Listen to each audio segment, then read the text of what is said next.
ಇನ್ನು ಈ kidnap and murder ಕೇಸ್ಗೆ ಸಂಬಂಧಪಟ್ಟಂತೆ ರೇಣುಕಾಸ್ವಾಮಿ ಅವರ ಮೊಬೈಲ್ಗಾಗಿ ಹುಡುಕಾಟ ನಡೀತಾ ಇದೆ. ಶವವನ್ನು ಬಿಸಾಡಿರುವ ರಾಜಕಾಲುವೆಯ ಬಳಿ ಮೊಬೈಲನ್ನು ಕೂಡ ಬಿಸಾಕಿದ್ರಂತೆ. ಸುಮ್ನಹಳ್ಳಿ ರಾಜಕಾಲುವೆಯ ಒಳಗೆ ಈಗ ಪೌರ ಕಾರ್ಮಿಕರನ್ನು ಇಳಿಸಿ ಶೋಧ ಕಾರ್ಯವನ್ನು ಮಾಡಲಾಗ್ತಾ ಇದೆ. ರಾಜಕಾಲುವೆಯ ಬಳಿ ಮೊಬೈಲನ್ನು ಎಸ್ದು ಹೋಗಿದ್ರು. ದೃಶ್ಯದಲ್ಲಿ ತಾವು ನೋಡ್ತಾ ಇದ್ದೀರಾ, ಮೊಬೈಲ್ ಸಿಗಬೇಕು, ಆ ಮೊಬೈಲ್ನಲ್ಲಿರೋ ಸಿಮ್ ಸಿಗಬೇಕು. ಮೊಬೈಲ್ ಅಂತೂ ಹಾಳಾಗಿರುತ್ತೆ ನೀರಿನಲ್ಲಿ ಮುಳುಗಿ, ಬಟ್ ಸಿಮ್ ಸಿಗಬೇಕಾಗುತ್ತೆ. ರೇಣುಕಾಸ್ವಾಮಿಯ ಮೊಬೈಲನ್ನು ಮೋರಿಗೆ ಎಸ್ತಿದ್ರಂತೆ ಪ್ರದೂಷ್. ಹಾಗಾಗಿ ಈಗ ಪ್ರದೂಷನ್ನೇ ಕರ್ಕೊಂಡು ಬಂದು ರಾಜಕಾಲುವೆಯ ಬಳಿ ಮಹಜರನ್ನು ಮಾಡಲಾಗ್ತಾ ಇದೆ. ನೋಡ್ತಾ ಇದ್ದೀರಾ, ಇವರೆಲ್ಲರೂ ಕೂಡ ಪೌರ ಕಾರ್ಮಿಕರು ಅಂದರೆ ಒಂದು ವೇಳೆ ಬಿಸಾಕಿದ್ದ ಮೊಬೈಲು ಮಣ್ಣಲ್ಲಿ ಹೂತು ಹೋಗಿದ್ರೆ, ಎಲ್ಲೂ ಕೂಡ ನೀರಲ್ಲಿ ಕೊಚ್ಕೊಂಡು ಹೋಗದೇ ಇದ್ದರೆ ಸಿಗಬಹುದು. ರಾಜಕಾಲುವೆಯ ಬಳಿ ಮೊಬೈಲನ್ನು ಟ್ರ್ಯಾಕ್ ಮಾಡ್ತಾ ಇದ್ದಾರೆ ಪೊಲೀಸರು. ಲ್ಯಾಪ್ಟಾಪ್ ಮೂಲಕ ಟ್ರ್ಯಾಕಿಂಗ್ ನಡೀತಾ ಇದೆ. ರಾಜಕಾಲುವೆ ಜಾಗದಲ್ಲೇ ಲಾಸ್ಟ್ ಸಿಗ್ನಲ್ ಇದೆ.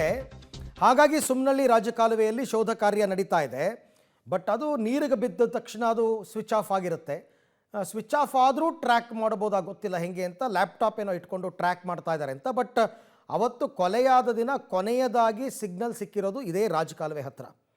ಹಾಗಾಗಿ ಈಗ ರಾಜಕಾಲುವೆನಲ್ಲಿ ಹುಡುಕಾಟ ನಡೀತಾ ಇದೆ. ನಾನು ಆಗಲೇ ಹೇಳಿದಂತೆ, ಒಂದು ವೇಳೆ ಏನಾದರೂ ಅದು ಮಣ್ಣಲ್ಲಿ ಹೂತು ಹೋಗಿದ್ದರೆ, ಯಾಕೆಂದರೆ ಅವನು ಪ್ರದೂಷ್ ತೋರಿಸ್ತಾ ಇರೋ ಜಾಗದಲ್ಲೇ ಹುಡುಕ್ತಾ ಇದ್ದಾರೆ.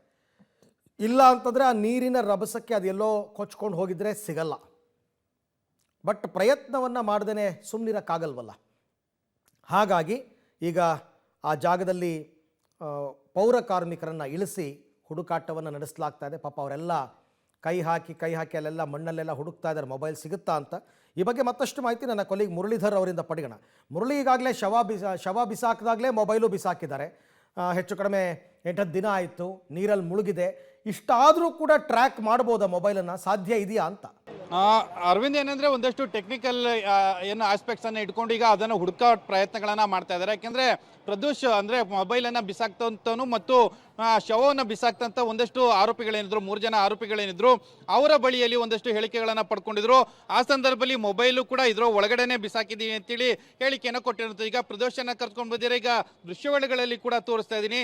ಒಂದಷ್ಟು ಟೆಕ್ನಿಕಲ್ ಆಸ್ಪೆಕ್ಟ್ ಅಂದ್ರೆ ನೀವು ಹೇಳದಂತೆ ಈ ಸಂದರ್ಭದಲ್ಲಿ ಅದನ್ನ ಟ್ರ್ಯಾಕ್ ಮಾಡ್ಲಿಕ್ಕೆ ಸಾಧ್ಯನಾ ಅಂತೇಳಿ ಖಂಡಿತವಾಗಿಯೂ ಅದನ್ನ ಟ್ರ್ಯಾಕ್ ಮಾಡ್ಲಿಕ್ಕೆ ಸಾಧ್ಯ ಇಲ್ಲ. ಯಾಕೆಂದ್ರೆ ಆ ಮೊಬೈಲ್ ಏನು ಸ್ವಿಚ್ ಆಫ್ ಆಗಿರ್ತದೆ, ಸ್ವಿಚ್ ಆಫ್ ಆದ ಸಂದರ್ಭದಲ್ಲಿ ಆ ಮೊಬೈಲ್ ಯಾವ್ದು ಲಾಸ್ಟ್ ಲೊಕೇಶನ್ ಇರುತ್ತೆ, ಲಾಸ್ಟ್ ಲೊಕೇಶನ್ ಅನ್ನ ಮಾತ್ರ ಇಟ್ಕೊಂಡು ಅದನ್ನ ಟ್ರ್ಯಾಕಿಂಗ್ ಅನ್ನ ಮಾಡ್ಲಿಕ್ಕೆ ಸಾಧ್ಯ. ಅಂದ್ರೆ ಇದುವರೆಗೂ ಕೂಡ ಇದೇ ಲಾಸ್ಟ್ ಲೊಕೇಶನ್ ಅನ್ನೋದ್ರ ಬಗ್ಗೆ ಮಾಹಿತಿಗಳು ಸಿಗ್ತಾ ಇರೋಂಥದ್ದು. ಆ ಹಿನ್ನೆಲೆಯಲ್ಲಿ ಲಾಸ್ಟ್ ಲೊಕೇಶನ್ ಜಾಗದಲ್ಲಿ ಈಗ ಹುಡುಕಾಟವನ್ನು ನಡೆಸ್ತಾ ಇದ್ದಾರೆ.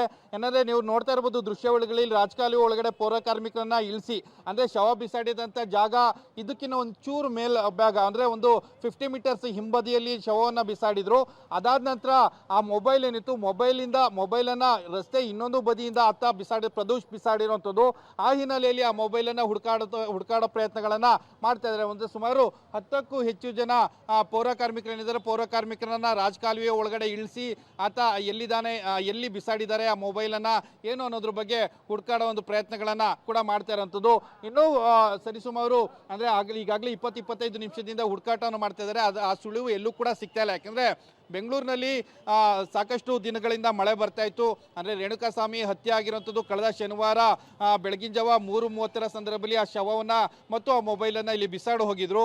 ಅದಾಗಿ ಈಗಾಗಲೇ 10 ದಿನ ಆಗೋಗಿದೆ. 10 ದಿನ ಆದ ಬಳಿಕ ಆ ಏನು ಮೊಬೈಲ್ ಸಿಕ್ಕುತ್ತಾ ಏನು ಅನ್ನೋದ್ರ ಬಗ್ಗೆ ಸ್ಪಷ್ಟತೆಗಳಿಲ್ಲ. ಆದರೆ ಪೊಲೀಸರು ತಾವು ಮಾಡಬೇಕಾದಂಥ ಪ್ರಯತ್ನಗಳೇನಿತ್ತು ಆ ಪ್ರಯತ್ನಗಳನ್ನು ಮಾಡ್ತಾ ಇದ್ದಾರೆ. ಯಾಕೆಂದರೆ ಅದೊಂದು ಪ್ರೈಮ್ ಎವಿಡೆನ್ಸ್ ಆಗಿ ಉಳ್ಕೊಳ್ಳುತ್ತೆ. ಆ ಹಿನ್ನೆಲೆಯಲ್ಲಿ ಆ ಪ್ರಯತ್ನಗಳನ್ನು ಈಗ ಪೊಲೀಸರು ಕೂಡ ಮಾಡ್ತಾ ಇರೋಂಥದ್ದು. ಅರವಿಂದ್, ಇನ್ನೇನೋ ಕೆಲವೇ ಗಂಟೆಗಳ ಕಾಲ ಕಾರ್ಯಾಚರಣೆಯನ್ನು ಮಾಡ್ತಾರೆ. ಅದಾದ ಬಳಿಕ ಸಿಗ್ಲಿಲ್ಲ ಅಂದ್ರೆ ಮುಂದಿನ ಏನು ಸಾಕ್ಷ್ಯಗಳೇನಿರುತ್ತೆ ಆ ಸಾಕ್ಷ್ಯಗಳ ಕಡೆ ಗಮನ ಹರಿಸುವಂಥದ್ದು. ಮುರಳಿ, ತಮ್ಮ ಎಲ್ಲ ಮಾಹಿತಿಗಾಗಿ ಧನ್ಯವಾದ. ಸೊ ಇದು ಸುಮ್ನಹಳ್ಳಿ